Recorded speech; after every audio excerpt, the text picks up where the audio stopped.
Hip-hop woke up to a storm. A veteran voice clowned the new rapper look. Timelines dragged up old party photos, and a wave of rumors slammed into one of the biggest names of this era.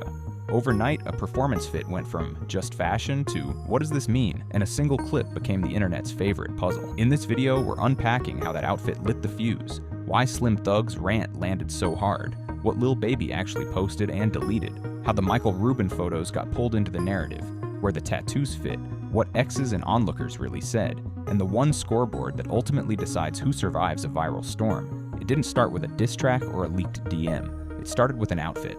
Lil Baby hit the stage in a tight tank, fitted shorts, and a pink belt, the kind of styled look you see at fashion weeks and high-budget tours. Cameras were up, and within minutes, the clips were everywhere. Comment section split. One side cheered the confidence and called it evolution.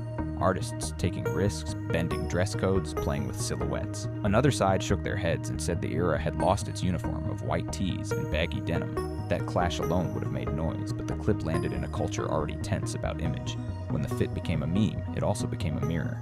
People projected their ideal version of rap onto a single frame and judged the whole genre by a belt. None of this proves anything beyond taste, but social media isn't a courtroom. It's a caffeine rush. The louder take wins the minute, and the minute becomes the narrative. That set the table for an older voice to step in and say what a lot of traditionalists were thinking, but hadn't said out loud. And here's the quiet reality underneath the noise. Hip-hop has always argued about presentation, from oversized jerseys to skinny jeans, and every era swears the next one took it too far.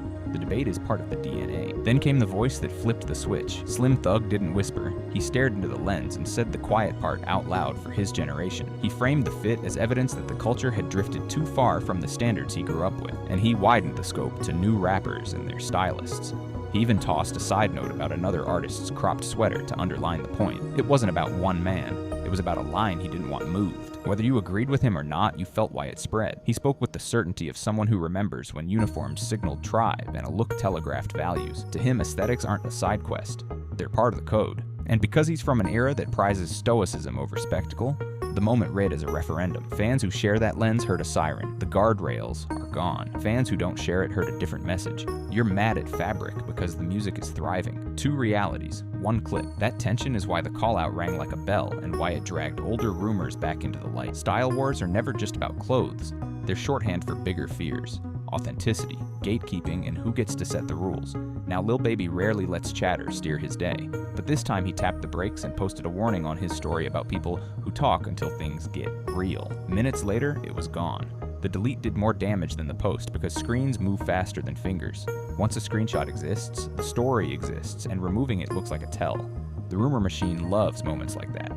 A sharp line, a clean capture, and a disappearance that lets everyone fill in blanks. Was it aimed at Slim Thug? Was it a general message to noisy timelines? The truth is simple. We don't know, but the optics fanned the flames. A vanishing post looks like heat behind the glass. It gave every theory a shortcut to credibility, and it framed the next twist, the party photos, as more than a throwback.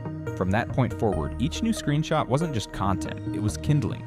That is how a wardrobe choice turns into a culture war overnight. The lesson here is evergreen. If you don't want a line to become a headline, don't feed the screenshot economy. With the pot hot, the timeline dug. Up came a familiar party pic, Lil Baby and Michael Rubin in a close, friendly moment at a packed, white-on-white mansion bash. For years, most people treated it like any other billionaire-adjacent snapshot. Then a big account reposted it with a raised eyebrow, and the image got a new job title. Suddenly, it wasn't a candid, it was evidence. Context evaporated. The repost framed the shot as a clue to something unspoken and invited viewers to play detective. Lil Baby later explained it was playful roughhousing, the kind of shoulder bump joke friends do in a crowd. He even said there was house security footage that could show the whole interaction in wide angle. He didn't publish that footage, and he didn't have to. No one owes the internet a discovery packet.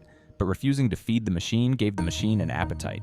In the vacuum, people stitched that pic to other moments. Courtside seats, jet photos, party reels, and built a timeline out of vibes. That's how a single frame goes viral twice. Once when it's posted, and again when it's repurposed as a riddle. Recontextualization is the engine here. The same photo can be harmless on Monday and suspicious on Friday, depending on which caption wins. Fans noticed something else. New tattoos. 90s Baby, split across his thighs, script running down a leg. Years back, he said he avoided ink to keep doors open in business and dodge being boxed into a stereotype. For some, the new work felt like a brand pivot. For others, it was simply a person changing his mind after a long run at the top.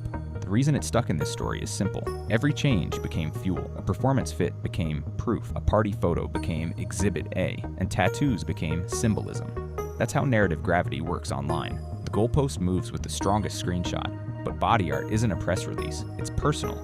You can read meaning into fonts and placement all day, and it still won't equal a confession. None of that stopped timelines from turning leg lettering into speculation. The truth is more boring. Artists evolve. Wardrobes, opinions, and skin are all part of that evolution.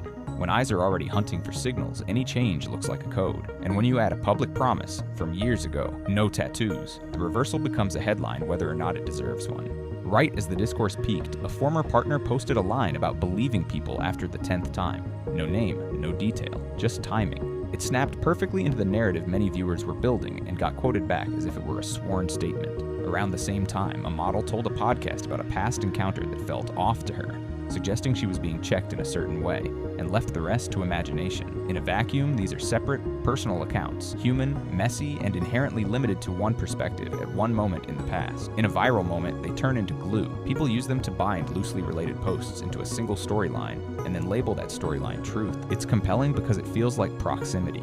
It's dangerous because proximity is not proof. The most honest thing to say here is the least clickable. Nobody outside a room knows what happened in it. What we do know is how quickly a suggestive sentence can become a hashtag, and how fast a hashtag can feel like history. That cycle rewards vagueness. The fewer details, the wider the audience can project themselves into the blanks.